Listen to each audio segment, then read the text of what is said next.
guess that we are live. I need that confirmation in the chat, por favor. Drop me a 1 if you hear me loud and clear. 1 2 1 2. Drop a 1 in the chat if you hear me loud and clear. First stream in a while, so we're looking forward to this. We got interest rates coming up. Fed fund rate decision. Let's bring it up here. And directly, perfect. Thank you, Annalie. And directly after that, so now 8 o'clock in 9 minutes, we got federal fund rates, all right? And what's expected is that no rates will be cut. So rates will stay the same basically. And it's expected to I think it's 98.8% or something like that. So it's like 1.2, 1.8% that they will cut rates. Now I can tell you this, if they will cut rates, we will have a crazy rally because it's totally unexpected and from the markets. 98.2, thank you, Mohammed. I love when the audience is with me and backing me up, man. That's beautiful. So half an hour after that, so basically 38 minutes from now, we got the FOMC press conference, and that's what we really are waiting for. So we start the stream from now already just to prepare, get ourselves ready, and of course, in case they would cut interest rates. But as we're not expecting it, the real thing will be 8:30. Now, what do we expect for 8:30? 8:30, I personally am expecting Jerome Powell to be dovish. Why do I expect him to be dovish? Because of the things that we posted in the community today and on the X channel as well. Let's see what we got this. Boom, boom, boom, boom. All right, cool. So first and foremost, the Fed bought 14.8 billion worth of 10-year bonds today. And that's on top of the 20 billion they bought yesterday. That's 34.8 billions in 2 days. They are buying back bonds. Now, for y'all to understand what I'm talking about here, buying back bonds from the market is exactly the same. It's basically QE. That is what QE is. Federal Reserve increased their balance sheet by buying bonds from the market, and so they push liquidity into the market. All right, they're forcing the yield down in the same way, making money cheaper, to lend for banks, institutions, and so on. And when money is cheaper, the risk appetite grows. All right. So thank you, Mohammed, for actually having me to recap that when I explain it for you. So that is what's going on, and that's what we've been waiting for. We hope to see that on the chart here soon, because the blue line that you see here on the chart is actually the money supply or the liquidity supply, not the money supply, but the liquidity supply in the markets. And it's increasing. It's on a bull rally, as you can see. But if we go to settings and do like this, we remove all of these other central banks, big banks, except for Federal Reserve, what do we see? Boom. Flat line down, all right? We need to see this turn. It looks like it's flattening out a little bit, but still low. Very flat, very, very steep down. When this starts to pump, we have to remember, it's not just that because USA is USA or Federal Reserve is something special. It's because USA is the biggest economy in the world. So when this starts to turn up, that means there's a lot of liquidity pumping into the markets. And that means, of course, that, like I said before, the risk appetite grows for investors, especially large investors, like hedge funds, central banks, pension funds, and whatnot. And that leads to, of course, greater risk appetite, greater risk investing into higher risk assets, and crypto is definitely one of these. So that is that. I will remove this so this chart is not cluttered.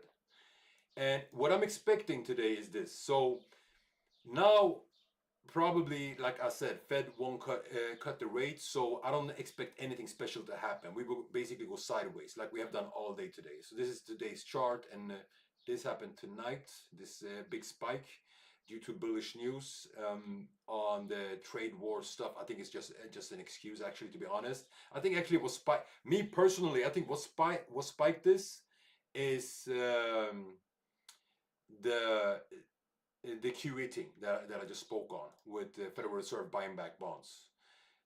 People think it's because of the trade war thing. So that's it. You won. All right, man. Good that you say that.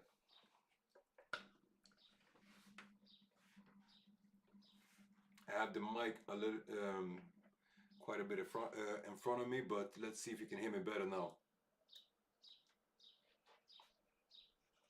Is it better now?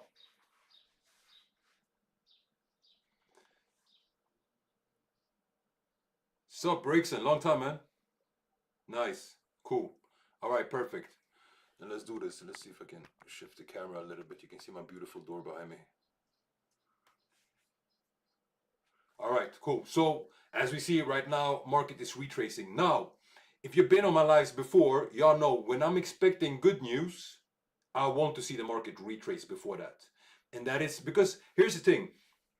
A lot of people, most people think that market reacts on these news, and that is what makes market spike or dump or whatever it is.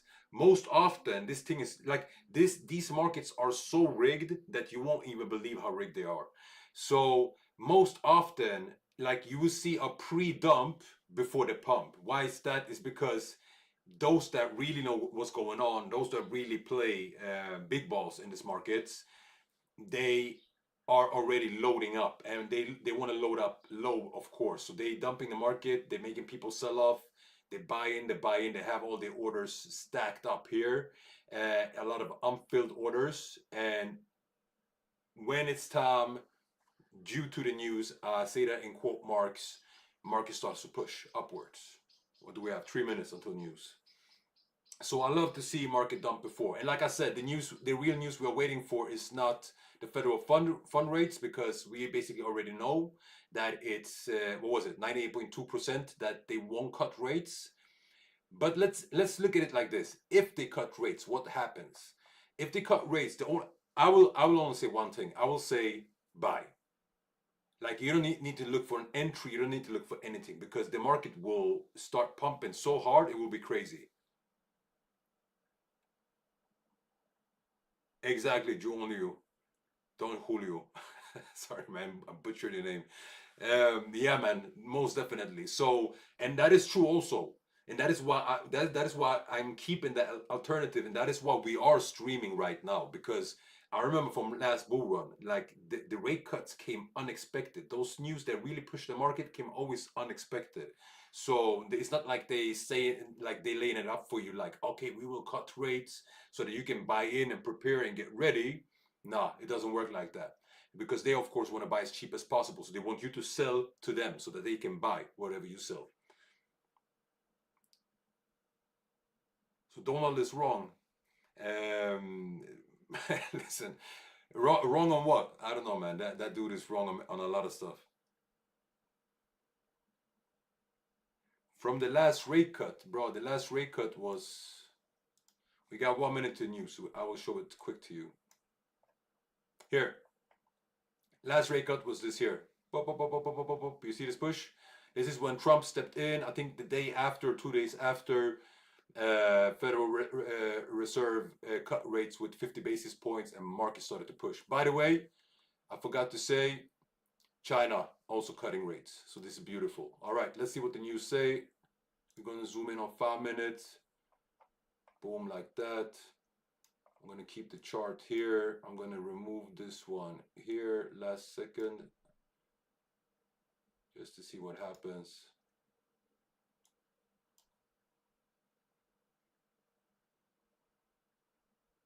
Pending. What does the market do? Not much. Pending. Yeah, 4.5 as expected. No surprises. All right, it is what it is. Okay, so now when we know that, we prepare ourselves for Mr. Powell, Jerome Powell.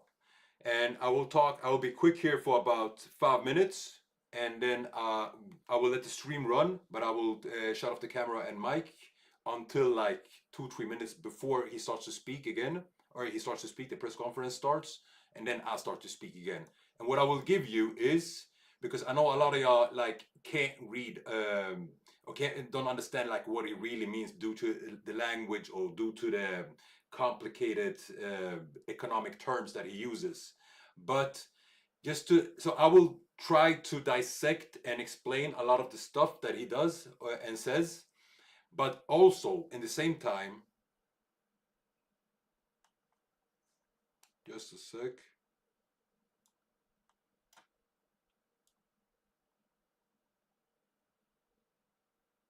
Just a sec.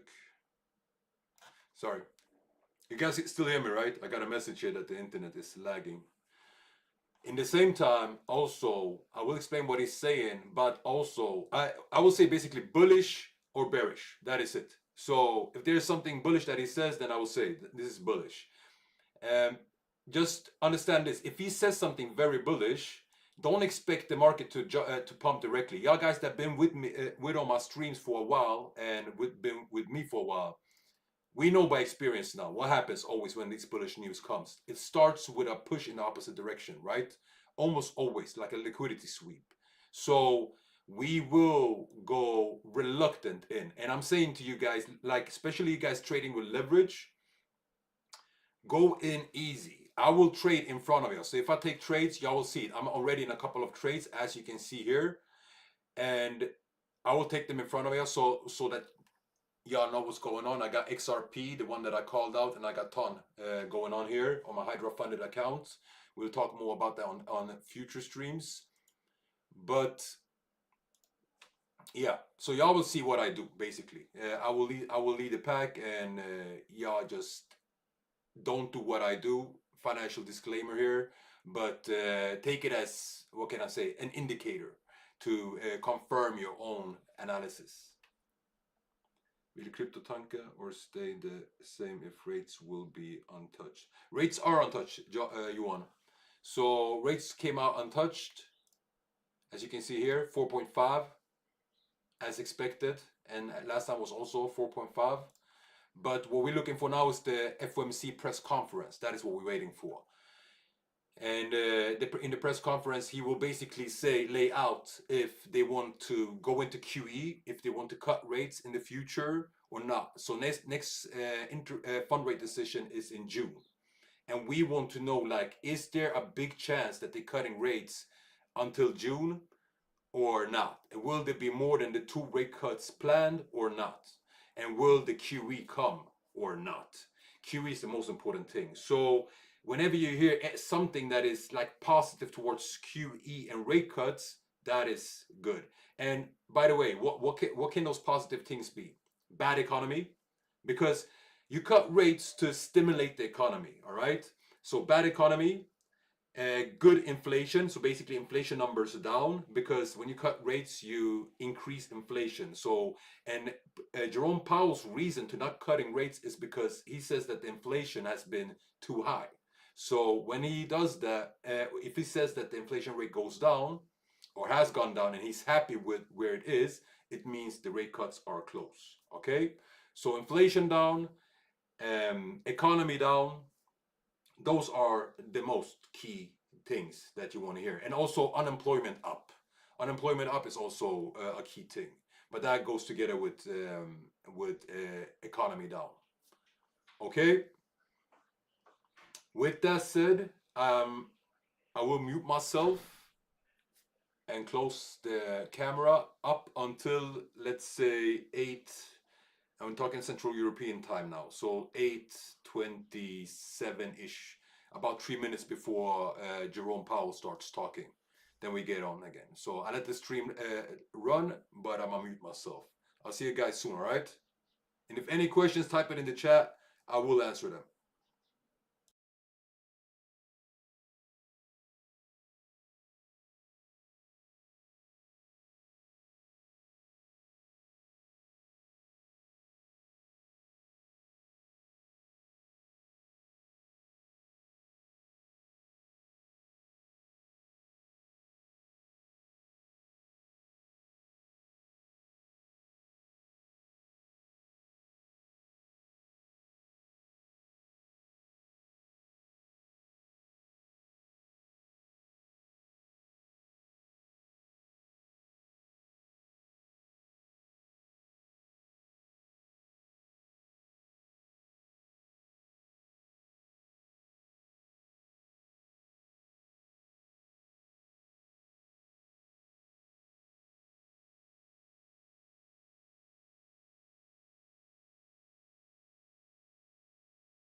day.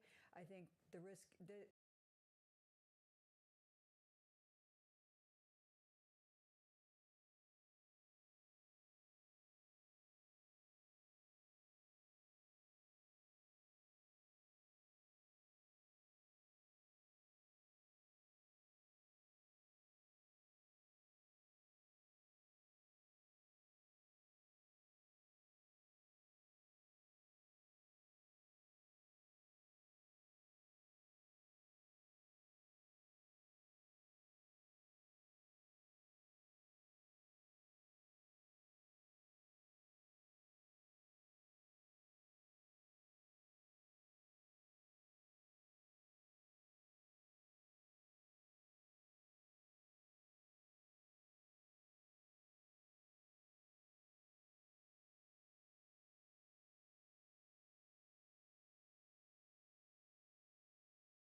All right, my people. Had to grab a quick snack before the FOMC meetings. We got full focus and concentration. Now let's set this up. Give me 1 sec. We want to have the live stream.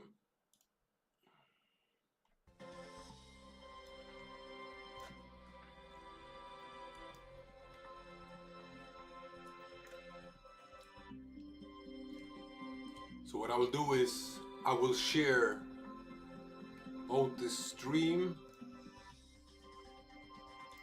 and the chart.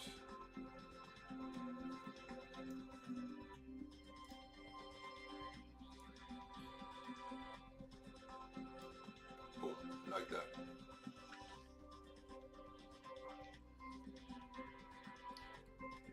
Do you guys hear music playing in the background?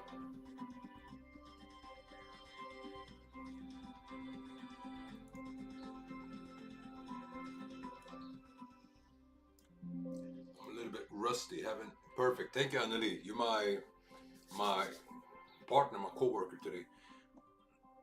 Backing me up, a moderator.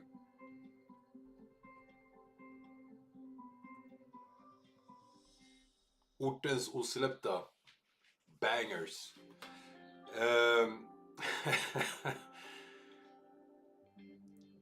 So, what our prediction is, I went through it before, but I can do it again.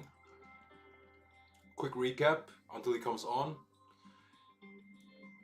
The prediction from my side is that he will be dovish. Dovish means bullish for crypto. It means that he will say something that is good for a coming QE, quantitative easing, and rate cuts. We want rate cuts, we want QE.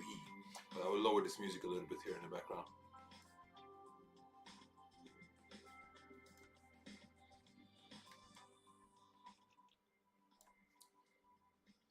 That is dovish. Hawkish is if he says so. Dovish, anything that is that the inflation is good, that it's stable and where he wants it to be, that is dovish. If the economy is down, he says the economy has retracted a bit and stuff like that, that is dovish. If he says unemployment is up, that is dovish. So anything that is bad for economy and that inflation is good is dovish. That is, and dovish, of course, like I said, bullish for crypto. So that is what we want to hear, because that means they will have to stimulate the economy by printing money, which is QE, quantitative easing. And it starts with rate cuts, of course, and we want those rate cuts ASAP. We didn't get them today, but hopefully, and I truly expect them to come in June. So we will see what happens. He should be on now, so any minute, any second now.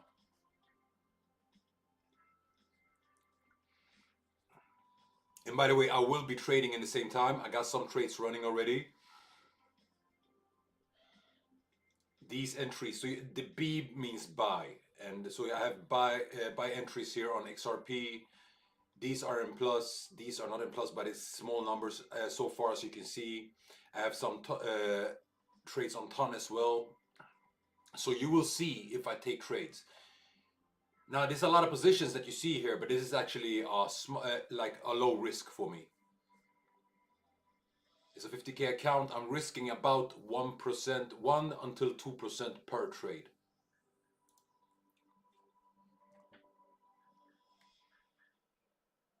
Yeah, so like we went through here before, they are already dovish. So they already spoke about, they already announced, basically, not announced, this document announced that QE is already happening. So they already bought back $34.8 billion worth of US Treasury bonds in the last 2 days. And this is, of course, very bullish.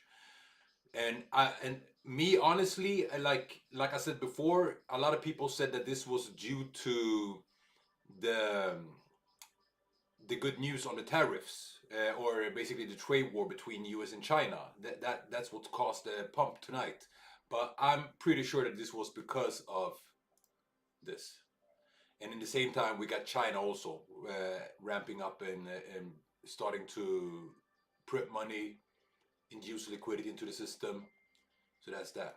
Now listen, let's look at something else. Let's look at let's say he's hawkish, because we're talking about dovish. If he's hawkish, if he says, nah, inflation is bad, economy is good, basically everything that we don't want to hear, I'm expecting market first, like as a first step, to retrace to this order block here. This will be the first step, all right? And this order block starts at 94.3. So you can mark that out, $94,300 for BTC. And I know a lot of y'all trade XRP, SUI, and all of that stuff, but none of that matters if BTC doesn't pump. If BTC pumps, they will pump. If BTC dumps, they will dump. So when we know that BTC is going bullish, that is when we can start looking at those altcoins. But we got to look at the main leading star first. What's up with this Jerome Powell? He's still not live, yeah?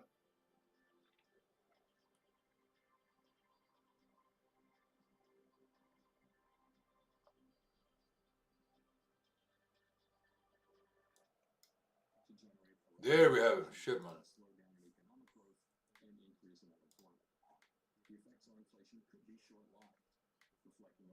Shift in the price level. It is also possible that the inflationary effects could instead be more persistent. Avoiding that outcome will depend on the size of the tariff effects, on how long it takes for them to pass through fully into prices, and ultimately on keeping longer-term inflation expectations well anchored. Our obligation is to keep longer-term inflation expectations well anchored and to prevent a one-time increase in the price level from becoming an ongoing inflation problem.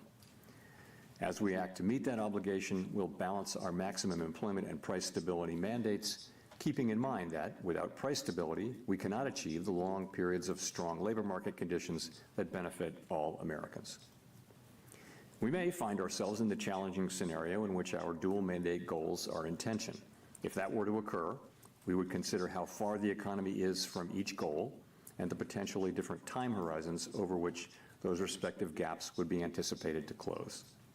For the time being, we're well positioned to wait for greater clarity before considering any adjustments to our policy stance. At this meeting, the committee continued its discussions as part of our 5-year review of our monetary policy framework. We focused on inflation dynamics and the implications for our monetary policy strategy. Our review includes outreach and public events involving a wide range of parties, including Fed Listens events around the country and a research conference next week. Throughout this process, we're open to new ideas and critical feedback, and we will take on board lessons of the last 5 years in determining our findings. We intend to wrap up the review by late summer. The Fed has been assigned 2 goals for monetary policy: maximum employment and stable prices. We remain committed to supporting maximum employment, bringing inflation sustainably to our 2% goal, and keeping longer-term inflation expectations well anchored. Our success in delivering on these goals matters to all Americans. We understand that our actions affect communities, families, and businesses across the country. Everything we do is in service to our public mission. We at the Fed will do everything we can to achieve our maximum employment and price stability goals. Thank you. I look forward to your questions. This is the interesting part. Steve Leisman, CNBC. Thank you, Mr. Chairman, for taking my question. A lot has happened since the last meeting. There's been tariffs put on, tariffs taken off, and meanwhile there's a bill advancing in Congress. And I just wonder if I could press you on the last part of your statement. Are you any closer now to deciding which side of the mandate is going to need urgent care first? Well, so as we noted in our statement, post-meeting statement, we've judged that the risks to higher employment and higher inflation have both risen. And this, by the way, of course, is compared to March. So that's what we can say. I don't think we can say, which way this will shake out. I think there's a great deal of uncertainty about, for example, where tariff policies are going to settle out, and also when they do settle out, what will be the implications for the economy, for growth, and for employment. I think it's too early to know that. So, I mean, ultimately, we think our policy rate is in a good place to to stay as we await further clarity on tariffs and ultimately their implications for the economy. Hearing you describe what you're looking for in terms of being able to make a decision, it sounded like that's a long-term process before you sound like you're going to be comfortable, or the committee would be comfortable to act on what the data is telling you. I don't think we know. You know, I think, if you look at where we are today, we have an economy that, if you look through, you know, the sort of distortions in Q1 GDP, you've still got an economy that looks like it's growing at a solid pace. The labor market appears to be solid. Inflation is running just a bit above 2%. So it's an economy that's been resilient and is in good shape. And our policy is sort of modestly or moderately restrictive. It's 100 basis points less restrictive than it was last fall. And so we think that leaves us in a good place to wait and see. We don't think we need to be in a hurry. We think we can be patient. We're going to be watching the data.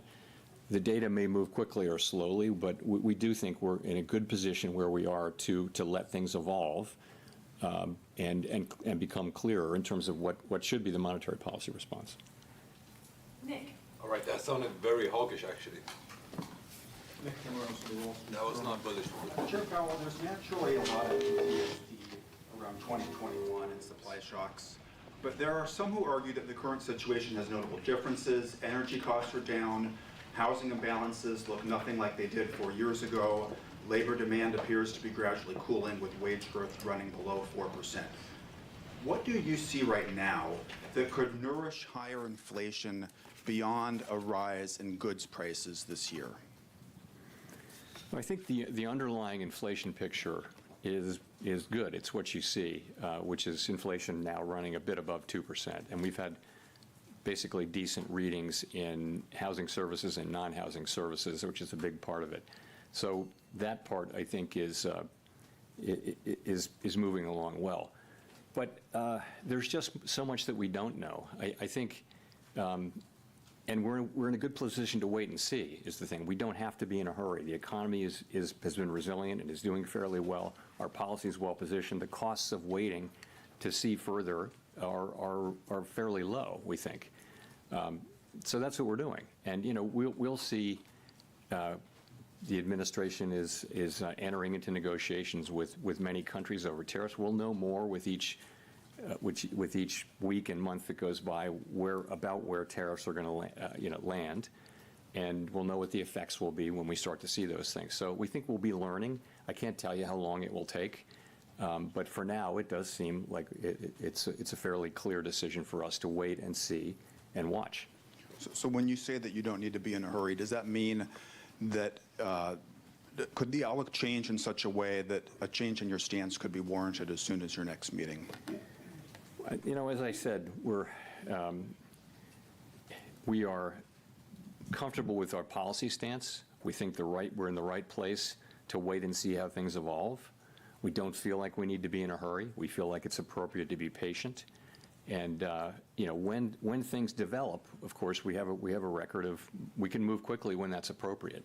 But we think right now the appropriate thing to do is to wait and see how things evolve. There's so much uncertainty. If you talk to businesses or market participants or forecasters, everyone is just waiting to see how developments play out, and then we'll be able to make a better assessment of what the appropriate path for monetary policy is. So we're not in that place, and you know, as that develops. And I can't really give you a time frame on that.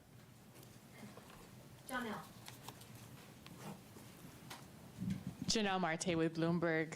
So many economists have been pricing in higher odds of a recession, and several are noting that it is more difficult for the Fed to cut rates preemptively given the higher risks for higher inflation. So given the outlook, do you still see a path for a soft landing, and what does that look like? Well, let me say, I mean, so let's look back and see where we are. So to go through 2024 up to the day, we've had you know, unemployment in the low 4s for more than a year. We've had inflation coming down now in the mid to low 2s. We've had an economy growing at 2.5%. So that is the economy as we see it now. What looks likely, given the scope and scale of the tariffs, is that we will see certainly the risks to higher inflation, higher unemployment have increased. And if that's what we do see, if the tariffs are ultimately put in place at those levels, which we don't know, then we won't see further progress toward our goals.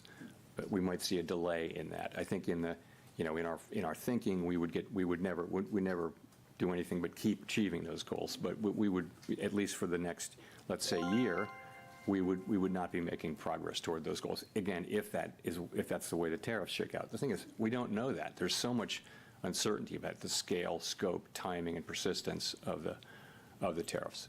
So that's that. In terms of preemption, I think you can look back at the 2019 cuts as preemptive. I wouldn't say that what we did last fall was at all preemptive. If anything, it was a little late. But 2019, we did cut 3 times. But the situation was you had a weakening economy and you had inflation at 1.6%. So that's a situation where you can move preemptively. Now we have inflation running above target. It has been above target for 4 years. It's not so far above target now. And we have an expectation, conditional on what happens, that we'll see upward pressure on inflation. If you look at where forecasters are, they're all forecasting an increase in inflation. So it makes it, and then we've also got forecasts of weakening in the economy, and some have recession forecasts. We don't publish a forecast about that.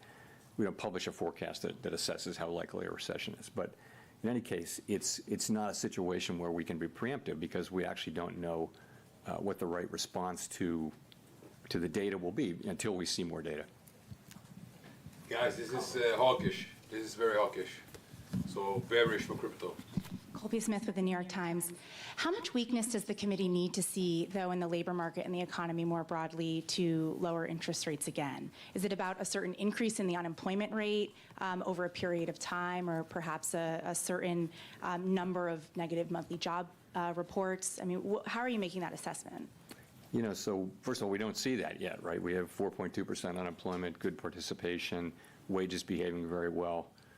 Participation, I mentioned, at a good level. So, with the labor market, we would look at the totality of the data. We'd look at the level of the unemployment rate. We'd look at the speed with which it's changing. We would look at the whole huge array of labor market data to get a sense of whether conditions are really deteriorating or not. And at the same time, we'd be looking at the other side of the mandate. We could be in a position of having to balance those two things, which is, of course, a difficult balancing judgment that we'd have to make. On that point about balancing, I mean, you've mentioned that the committee would consider how far the economy is from each goal and the time it would take to kind of get back to that point. But what does that mean in practice? I mean, how much of that assessment will be rooted in a forecast versus data dependence? It would be a combination of the two. I mean, let's just say this would be a complicated and challenging judgment that we would have to make. Yeah, we're not in this situation, but the situation is if the two goals are in tension, so let's say that unemployment is moving up in an uncomfortable way, and so is inflation. Not the situation we're in, hypothetically, but we would look at how far they are from the goals, how far they're expected to be from the goals, what's the expected time to get back to their goals. We'd look at all those things and make a difficult judgment, and that's in our framework. It's always been in our thinking. We haven't faced that question in a very long time. So, again, difficult judgment to make, and not one that we face today, and we may never face it, but we have to be keeping it in our thinking now. Edward. Thank you. Edward Lawrence with Fox Business. So we had the CPI report that came out that showed month over month the first decrease in inflation in about 3 years. The jobs report, you said, solid, that we saw. At the same time, we have those new tariffs that we're living under.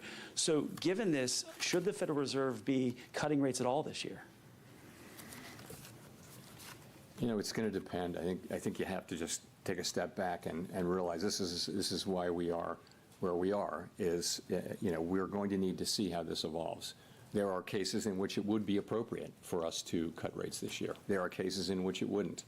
And we just don't know. Until we know more about how this is going to settle out and what the economic implications are for employment, for inflation, I couldn't confidently say that I know what the appropriate path will be. So following on that, just, so then how does President Trump calling on you personally, as well as the Federal Reserve, to make rate cuts affect your decision today and affect your job difficulty? Doesn't affect our doing our job at all. So we're always going to do the same thing, which is we're going to use our tools to foster maximum employment and price stability for the benefit of the American people. We're always going to consider only the economic data, the outlook, the balance of risks, and that's it. That's all we're going to consider. So it really doesn't affect either our job or the way we do it.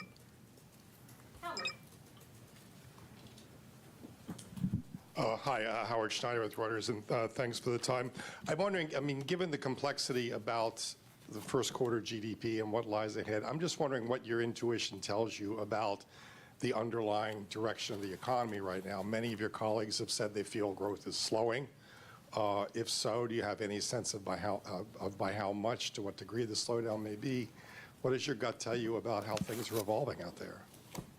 My gut tells me that uncertainty about the path of the economy is extremely elevated, and that the downside risks have increased. The risk is, as we pointed out in our statement, the risks of higher unemployment and higher inflation have risen, but they haven't materialized yet. They're really not in the data yet. So that tells me more than by intuition, because I think it's obvious actually that the right thing for us to do is we're in a good place. Our policy's in a very good place, and the right thing to do is await further clarity. And there's usually things clarify, and the appropriate direction becomes clear. That's what usually happens. Right now, it's very hard to say what that would be. In the meantime, the economy is doing fine. Our policy isn't, it's not highly restrictive. It's somewhat restrictive. It's 100 basis points less restrictive than it was in, last summer. So we think it's in a good place, and we think the appropriate thing is for us to wait and see and get more clarity about the direction of the economy. Well, let me press you on this idea of the economy being fine right now, because reading the Beige Book very closely the last time around, there was a lot of negative stuff, negative sentiment that was in there. And I know that everybody's looking at soft data right now.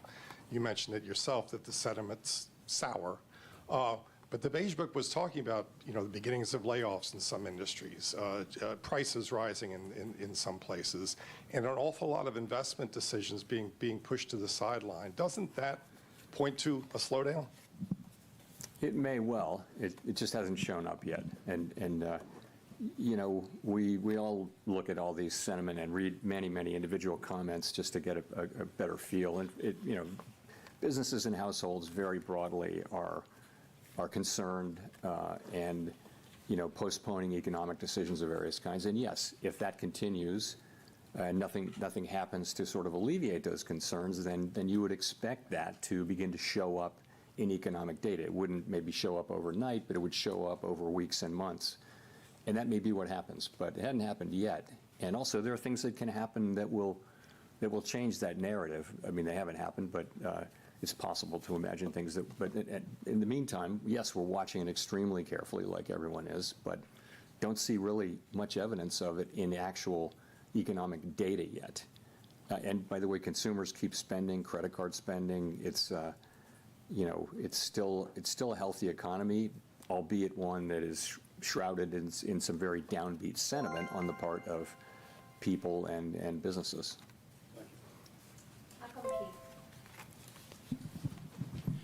Michael McKee from Bloomberg Radio and Television. The Fed's been criticized recently by a former governor for what he calls mission creep.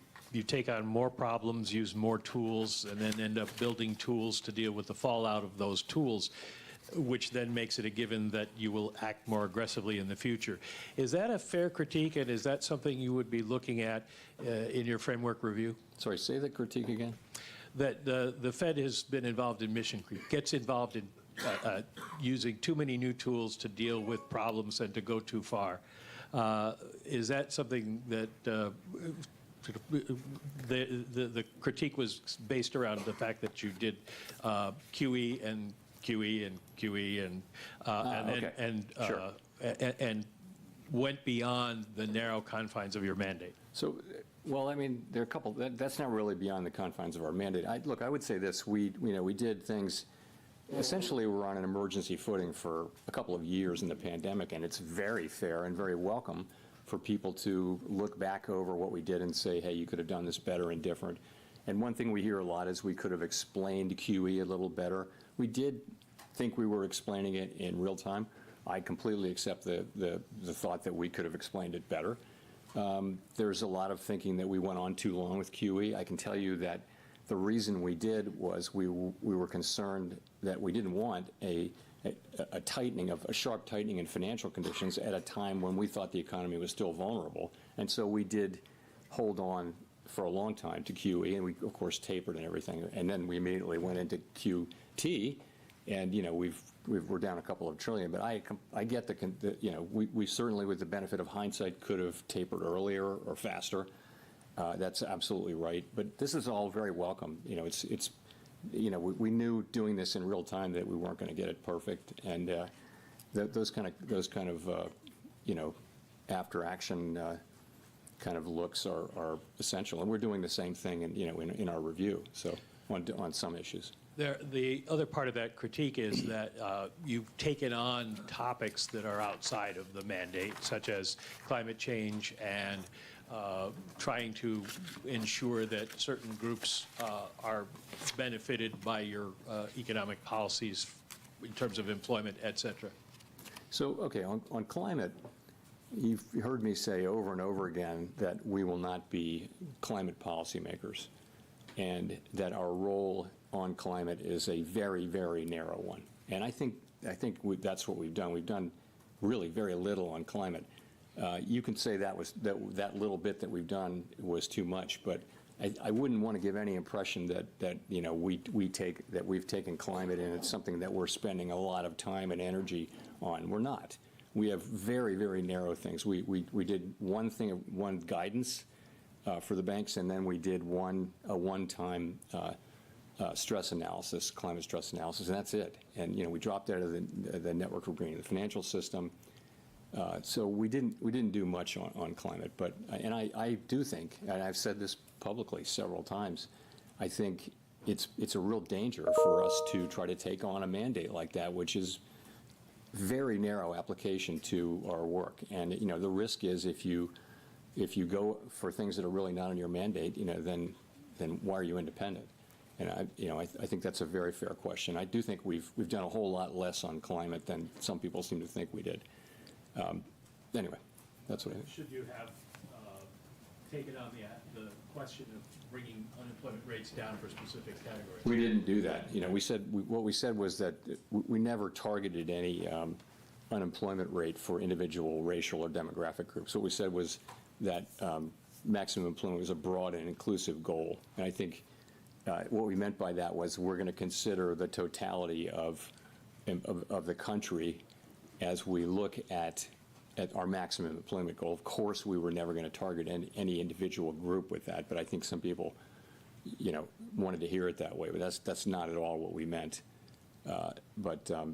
So that's just not a correct reading of our. But I can see how maybe people found that confusing, and we have to take that into consideration. Jolene. Hi, Chair Powell. Thanks for taking our questions today. I'm Jolene Kent with CBS News. You've said wait and see, and the economy is doing fine today, but the impact of tariffs are already showing up at the ports. Businesses, big and small, are telling us that they feel it, and most importantly, consumers say they feel it, that the challenges are here, and there's no waiting and seeing. For Main Street, what is the breaking point? What would have to happen to prompt a rate cut specifically? Well, so we really don't see in the data yet big economic effects. We see sentiment, there are concerns that higher prices may be coming or things like that. So they're worried now about inflation. They're worried about a shock from the tariffs, but they really haven't. That shock hasn't hit yet. Okay, so we're going to be looking at the not just the sentiment data, but also the real economic data as we assess what it is we should do. And remember, there will be two effects. One of them would be weakening economic activity, which translates into higher unemployment. and the other would be potentially higher inflation. Again, to say it again, the timing, the scope, the scale, and the persistence of those effects are very, very uncertain. So it's not at all clear what the appropriate response for monetary policy is at this time. And and by the way, our policy is in a good place, so we think we can wait and move when it is clear what the right thing to do is. Really not at all clear what it is we should do. So people are feeling stress and concern, but unemployment hasn't gone up. Job creation is fine. Wages are in good shape. People are not layoffs, or people are not getting laid off at high levels. Initial claims for unemployment are not increasing, in any kind of impressive way. So the economy itself is still, in solid shape. Just a quick follow-up. President Trump now says he does not plan to remove you as chair. When you heard that, what did you think? I don't have anything more for you on that. I've pretty much covered that issue. Thank you. Chris. Hi, thank you. Chris Rugaber, Associated Press. Well, I just wanted to follow up. Earlier, it sounded like you said it was unclear how the Fed, what kind of interest rate decisions you will make later this year. So does that, in March, there was guidance that 2 cuts might happen. 2 cuts were penciled in for this year. Is that now, that guidance from the last press conference, has that been overtaken by events at this point? We don't do a summary of economic projections at every meeting, as you know. We do it every other meeting, and so this was the meeting when we didn't do it. We don't also kind of poll people, so I really wouldn't want to try to make a specific projection for where we are relative to that. We will, in 6 weeks, we have the June meeting, and you'll have another SEP. I'm not going to hazard a guess here today as to what it would be. Again, what I would say is that we think our policy rate is in a good place. We think it leaves us well positioned to respond in a timely way to potential developments. That's where we are. And that, depending on the way things play out, that could include rate cuts. It could include us holding where we are. We just are going to need to see, how things play out before we make those decisions. Great. And just to follow up on that, I mean, when you address the issue of how the Fed would handle both rising unemployment and rising inflation, how are you thinking about the fact that addressing one could exacerbate the other? So a rate cut to reduce unemployment could worsen inflation and vice versa. How do you handle those challenges? You just captured this is the issue with the 2 goals being in tension. It's a very challenging question. Now, there can be a case in which one goal is very far, one variable is very, very far from its goal, much farther than the other, and if so, you concentrate on that one. And frankly, that was the case. Well, it wasn't a case where they were really in tension, but if you go back to 2022, it was very clear that we needed to focus on inflation. The labor market was also super tight, so it wasn't really a trade-off. I think what our framework document says. It says we'll look at how far each variable is from its goal, and also we'll factor in the time it would take to get there. So, that's going to be potentially a very difficult judgment, but the data could break in a way that it's not. I just don't think we know that. The data could easily favor one or the other, and right now there's no need to make a choice, and no real basis for doing so. Victoria. Hi, Victoria Guido with Politico. I wanted to ask, Congress is currently debating spending cuts alongside extending the tax cuts. And I know you've talked many times about how the path of the debt is unsustainable, but given that we're also talking right now about the economy slowing, potentially even recession, I was just wondering, is there a danger that spending cuts now could slow growth a lot more? We don't give Congress fiscal advice. We take what they do as a given, and we put it in our models and in our assessment of the economy. So I wouldn't want to, speculate on that. I mean, I think we do know that the debt is on an unsustainable level, on an unsustainable path, not at an unsustainable level, but an unsustainable path. And it's on Congress to figure out how to get us back on a sustainable path. And it's not up to us to give them advice. do you think that they should take macroeconomic conditions into account as they look at this? I think they don't need my advice and our advice on how to do fiscal policy any more than we need their advice on monetary policy. Andrew. Thanks, Mr. Chairman. Andrew Ackerman with the Washington Post.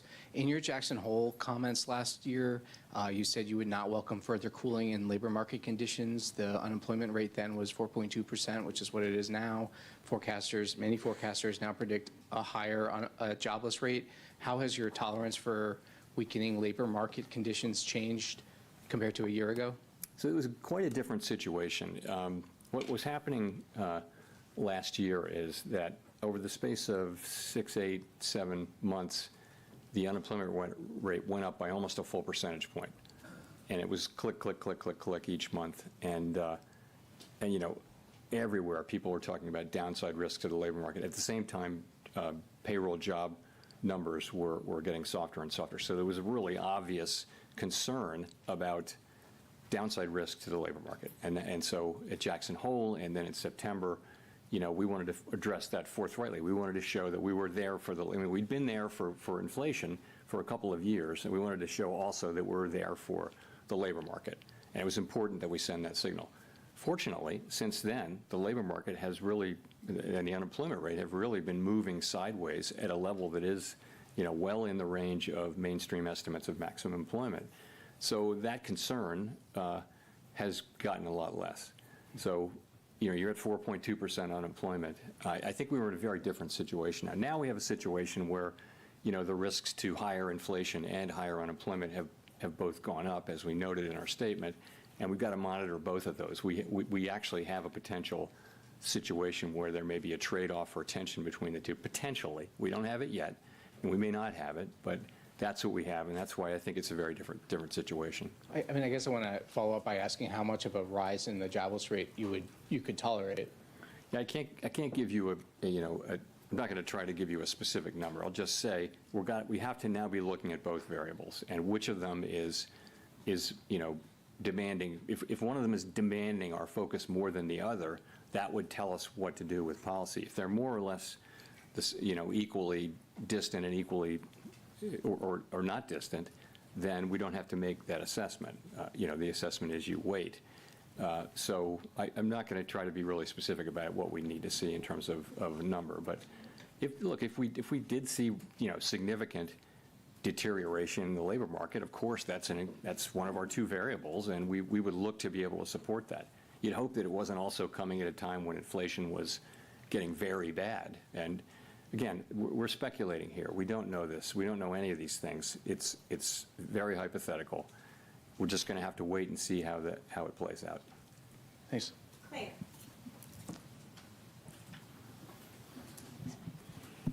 Claire Jones, Financial Times. In terms of getting some clarity, we've got some talks at the weekend in Geneva between the US and China. A lot of economists are attaching an awful lot of importance to what we hear from those talks. How much importance are you attaching to them in terms of judging what will happen to the US economy going forward? And just in a similar vein, you know, some economists are saying it's days, not weeks, that we have until we start to put the US economy at risk of seeing the sort of pandemic-era shortages and higher prices if we don't kind of soothe relations between the US and China. So it'd be good to have your view on that too. So, you know, these are not talks that we're in any way involved in, so I really can't comment directly on them. So, but what I will say is this, you know, we had, coming out of the March meeting, the public generally had an assessment of where tariffs were going, and then April 2 happened, and it was really substantially larger than anticipated in the forecasts that I had seen and in our forecasts. So, and now we have we're in a new phase where it seems to be we're entering a new phase where the administration is beginning talks with a number of our important trading partners, and that has the potential to change the picture materially or not. And so I think it's going to be very important how that shakes out. But we simply have to wait and see how it works out. It certainly could change the picture, and we're mindful of not trying to make conclusive judgments about what will happen at a time when when the facts are changing. And just on the fall in shipping volumes from China over these tensions, I mean, do you share that concern that we could start seeing goods shortages and higher prices in the coming weeks if this isn't resolved very quickly? I don't want to get we shouldn't be involved even verbally in the questions about the timing of these things. Yes, of course we follow all that data. We see the shipping data, we see all that, but ultimately this is for the administration to do. This is, this is their mandate, not ours. And I know as you can see, they're again beginning to have talks with many nations, and that has the potential to change the picture materially. So we'll just have to wait and see.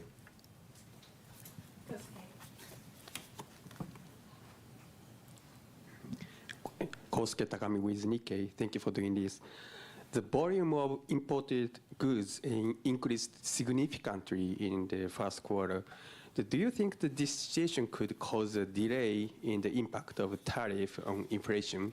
And does this mean that it will take longer time to reduce uncertainty?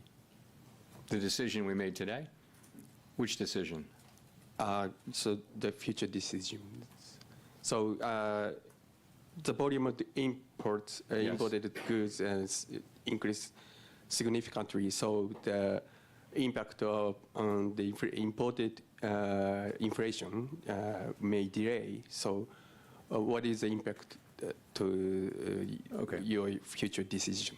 Okay, so I mean, I think we think that there was a big spike in imports, right? Very big, historically large, really, and to beat tariffs. And now that should actually reverse, so that it's the difference between it's exports minus imports. So and imports were huge, and so that it conveyed a very negative contribution to U.S. GDP, annualized GDP in the first quarter, as we all know.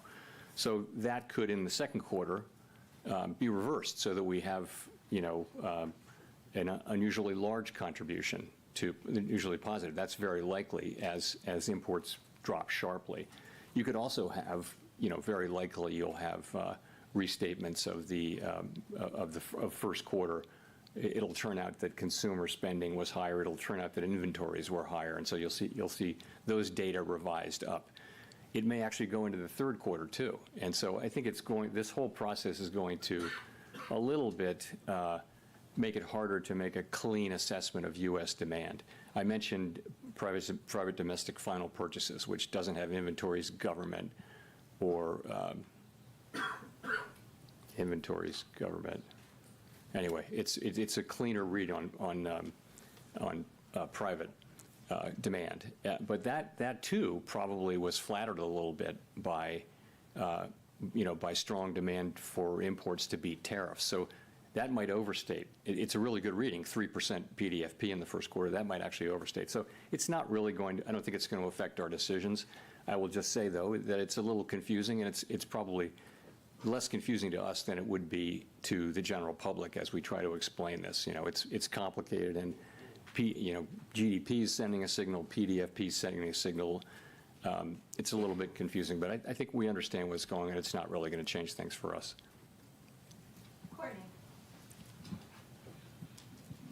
Courtney Brown from Axios. I guess, we talked about some of the indications of potential layoffs, price hikes, an economic slowdown, all being evident in the soft data. I'm curious why the Fed needs to wait for that to translate into hard data to, make any type of monetary policy decision, especially if the hard data is not as timely or might be warped by tariff-related effects.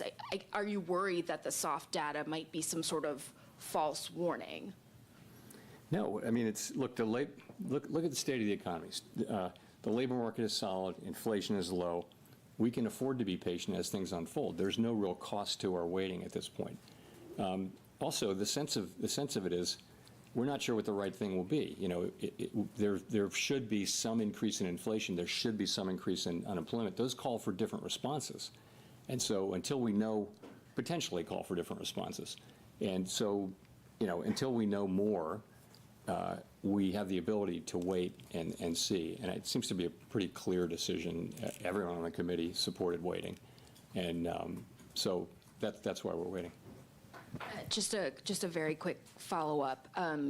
There was this sort of vibe session, if you will, where the sentiments expressed in soft data did not translate into the hard economic data. How are you thinking about that when interpreting some of the signs in the softer survey data?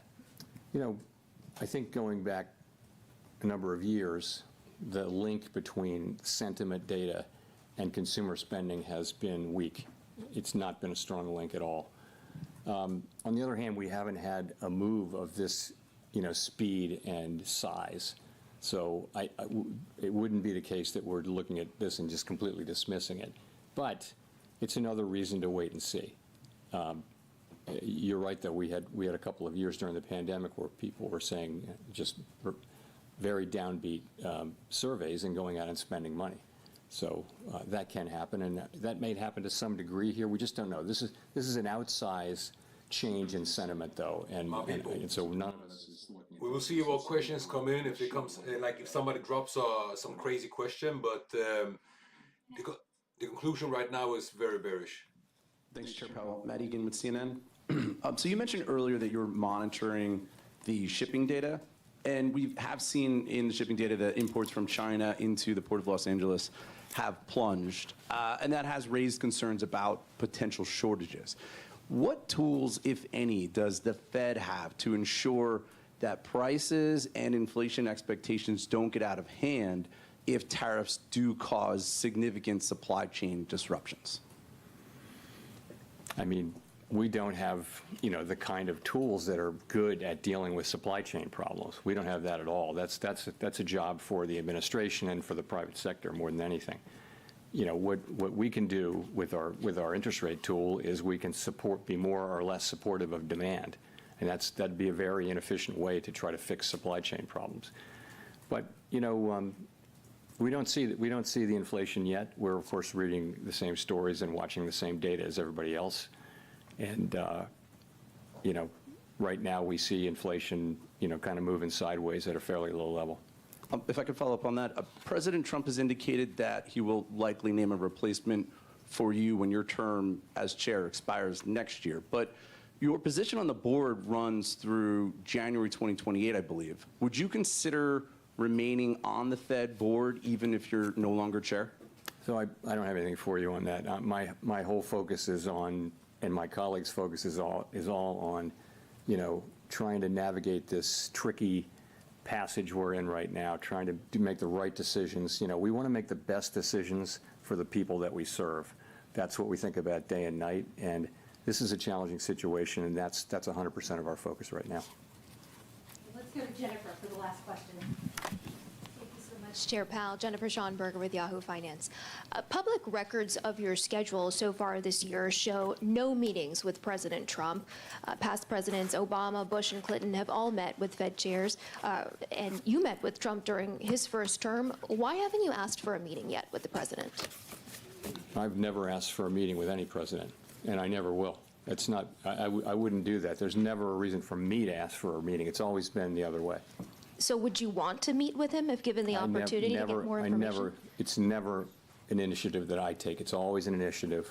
I don't think it's up to a Fed chair to seek a meeting with the president, although maybe some have done so. I've never done so, and I can't imagine myself doing that. I think it's always comes the other way. A president wants to meet with you, but that hasn't happened. And if I could just ask one question on monetary policy. When it is time to cut rates, how will you determine how far down rates will have to come to try to keep a balance on the inflation mandate as employment weakens? I think once you have a clear direction, you can make a judgment about how fast to move and that kind of thing. So it's really the harder question is the timing, I think, and when will that become clear? And fortunately, as I mentioned, we have our policy in a good place, the economy's in a good place, and it's really appropriate, we think, for us to be patient and wait for things to unfold as we get more clarity about what we should do. Thanks very much.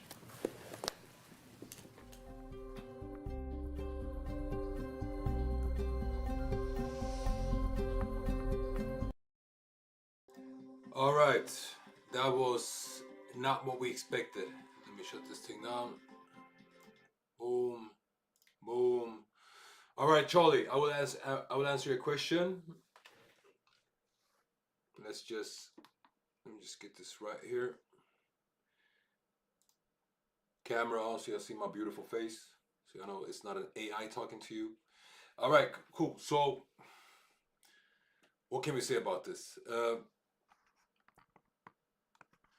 First and foremost, remember what I said before the meeting. I said we want to hear that economy is bad, unemployment is up, inflation is okay.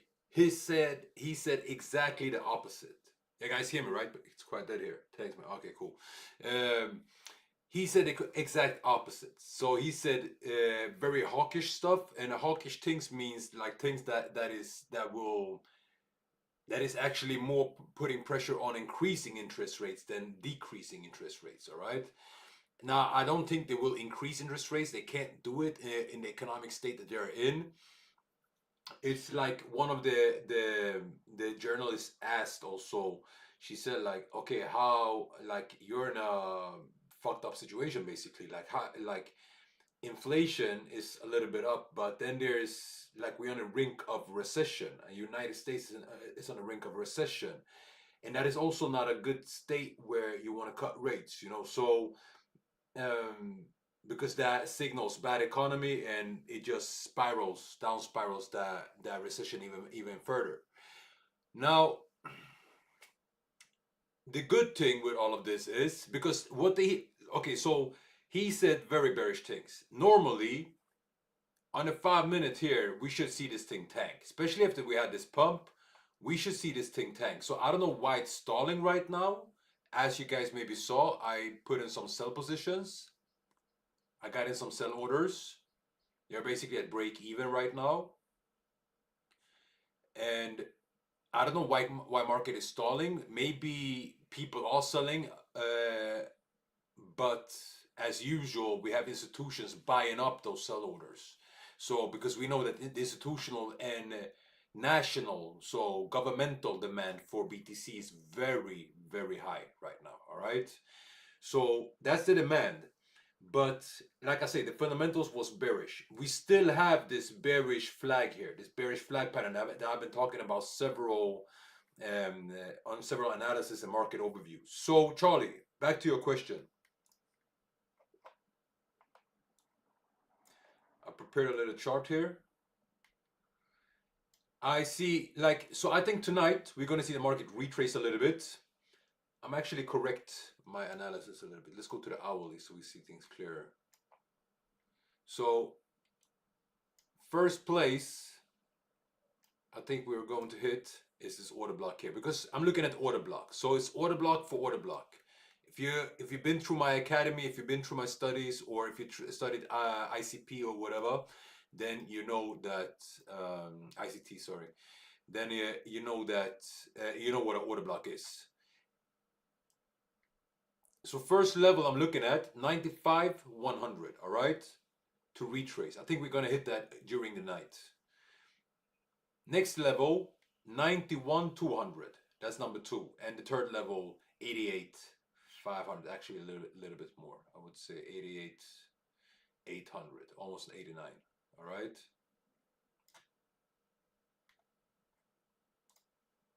These are the levels I'm looking at. I'm actually going to print screen this, and I'm going to post it in the Telegram channel, Charlie. So you will find this chart there. You can see everything there. Let me just post this quick, so I can get back to it. So these are the levels that we are looking at. Retrace levels based on bearish statement from Jerome Powell on FOMC conference. So that's it. All right, that one is posted. So that's what we're looking at. So I'm looking at a retrace during the night. I think probably Asia is going to sell off on these news. And Asia opens up, I think it's 12 or 1 o'clock in the night. So that's it. There's not much more we can say. Like I basically covered it. He's saying that the inflation is not where he wants to be. It needs to be lower. They asked like, okay, why did you cut rates so fast when we had the COVID dip? And he said something that is actually key. He said during the COVID dip, inflation was at 1.6. All right. So it gave them a lot of room to be able to cut rates. But now we have inflation at, what is it, 2.6 or something like that. So, or 2.8 even. So it's a big difference, and they don't want to risk the inflation starting to spike and going out of control. I said it's not tanking because of the demand.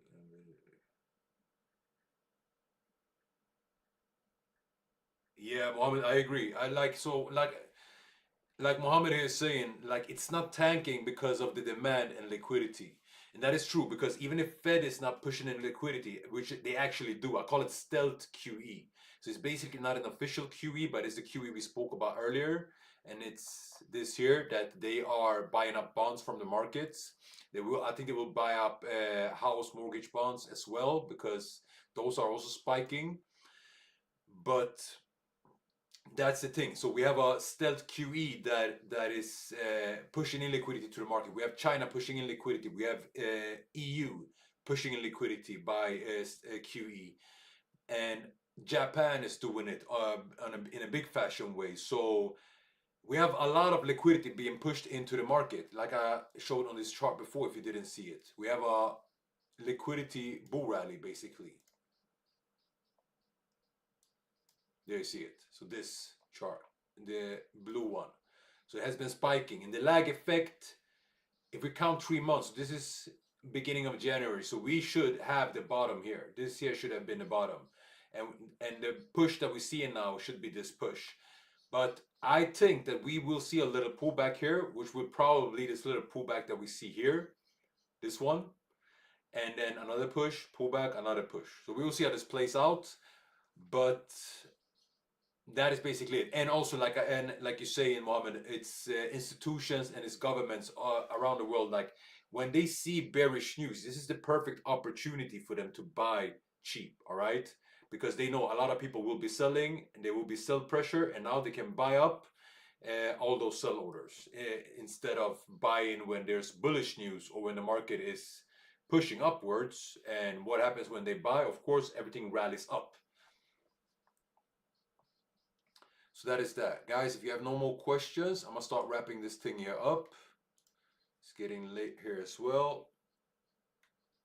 But with that said, thank you for watching. I will see you on the Telegram channel. Guys, don't forget to smash that like button. Support this channel, man. I need to get out to more viewers so YouTube understands that we do something good here. Oh, look at this now. Now it's pushing downwards. It's starting. And like I said, I'll show you also openly. I'm taking sell orders on this. Where will I have my take profits? By the way, before I quit this, let me put my take profits because I'm selling XRP right now. I think I will be selling something else as well also. This was just a fast move on XRP. And I actually have to see where I will put this stop loss. Oh, by the way, this trade, if you are in it, cancel it. So close this one. I will actually call this out now. I have to say to the group. Actually, totally forgot that we're still in it. I said high risk. Yeah, this was definitely high risk. We've been at break even basically all day. But now it is what it is.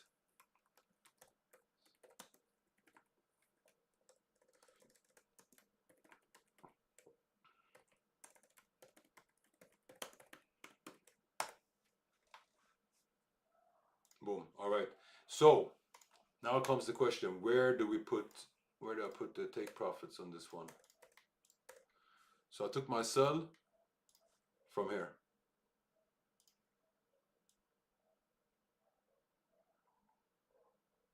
I actually have my stop loss all the way up here. Why do I have my stop loss so high? Is because there's a lot of liquidity here.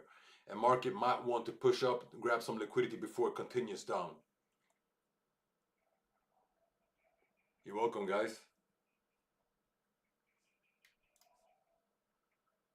take profit. You know what we do? Here's what I see directly when I zoom out. When in doubt, zoom out. Have you ever heard that before? Trust me, it's a key thing. It works.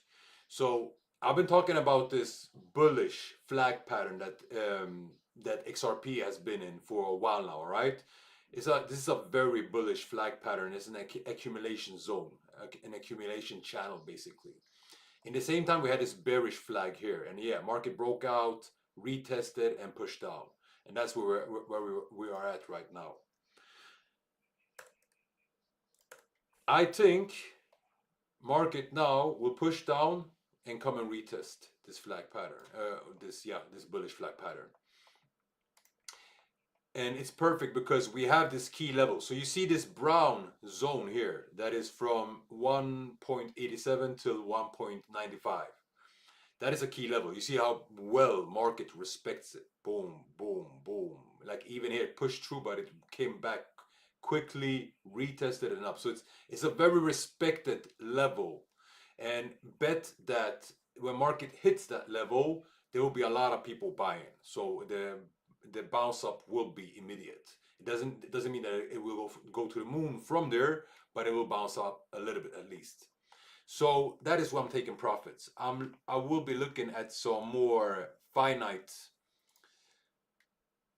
order blocks. Like I said, I'm always trading order blocks. So when it's crypto, I don't look so much at fair value gaps and stuff like that. I look mostly at order blocks. I look at accumulation patterns. This is an accumulation pattern, like flag patterns, triangles, wedges. Those are very good accumulation patterns. I look at liquidity. So all what I just said is liquidity. Here, for example, this is a lot of liquidity. But due to the fundamental news, I don't think we will push up here. So this will go into effect later on when we bounce up from here about 180. Sorry, around 1.90.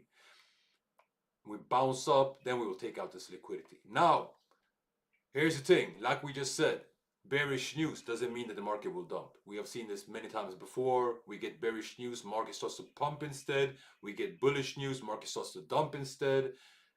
It is what it is, but we have to go on the data that we have. So my take profit is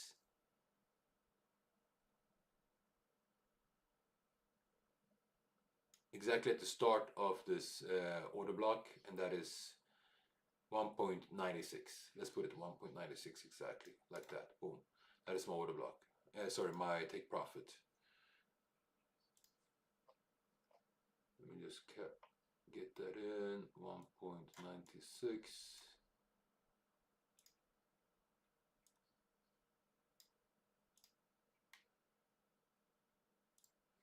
And if you're wondering what platform this is Hydra Funding. We just started a collab with them. I will talk more about it later because we're still working on some details. But trust me, we got some good things going on.